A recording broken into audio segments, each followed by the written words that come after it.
നമസ്കാരം. Raft of ഫുട്ബോളിലേക്ക് അവർക്കും സ്വാഗതം. ആ ഒറ്റ ഗോളിലുണ്ട് ഇപ്പോഴത്തെ ബാഴ്സയും ഇപ്പോഴത്തെ റയലും തമ്മിലുള്ള വ്യത്യാസം. ടോണി ക്രൂസ് പറയുകയാണ്. റയൽ മാഡ്രിഡിന് വേണ്ടി പോരാട്ടങ്ങൾ ഏറെ നയിച്ച ടോണി ക്രൂസ് കഴിഞ്ഞ എൽ ക്ലാസിക്കോ പോരാട്ടത്തിൽ 2-0 ബാഴ്സലോണയോട് റയൽ മാഡ്രിഡ് പൊട്ടുകയും ബാഴ്സ കിരീടം ചൂടുകയും ചെയ്തല്ലോ. അതിനെക്കുറിച്ച് അദ്ദേഹം പറയുകയാണ്. ബാഴ്സലോണയുടെ ആ കളിയിലെ സെക്കൻഡ് ഗോൾ ഉണ്ടല്ലോ, അതിലുണ്ട് റയലും ബാഴ്സയും തമ്മിലുള്ള വ്യത്യാസം. Barca second goal shows you the difference between Barcelona and Real Madrid. ആ ഗോളിൽ ഇൻവോൾവായ താരങ്ങൾ ആരൊക്കെയാണെന്ന് നോക്കണം.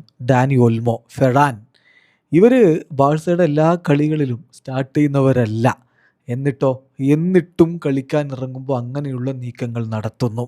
അപ്പോൾ എന്താ പ്രധാനം? പേരല്ല പ്രധാനം. കാരണം അവർക്ക് വെൽ ഡെവലപ്ഡ് ഗെയിം പ്ലാനുകളുണ്ട്. അതവർ നടപ്പിലാക്കുന്നു. ആ ഒരു മൂവ്മെൻറ്റ് പാറ്റേൺസ് ട്രെയിനിങ്ങിലൂടെ അവർ ആർജിച്ചെടുക്കുന്നു.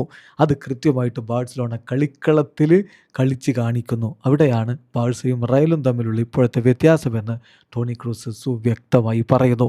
ഏതായാലും ബാഴ്സലോണയുടെ ഇപ്പോഴത്തെ നിരയുമായിട്ട് നോക്കുമ്പോൾ റയൽ മാഡ്രിഡിന് ഒരുപാട് കിടിലൻ പേരുകളുള്ള താരങ്ങളുണ്ട്, വമ്പൻ താരങ്ങൾ. പക്ഷെ അത് ഒരുമിച്ചൊരു ടീമായി പ്രവർത്തിക്കുന്നിടത്ത് പരാജയപ്പെടുന്നില്ലേ എന്നുള്ള ചോദ്യം വരികയാണ്.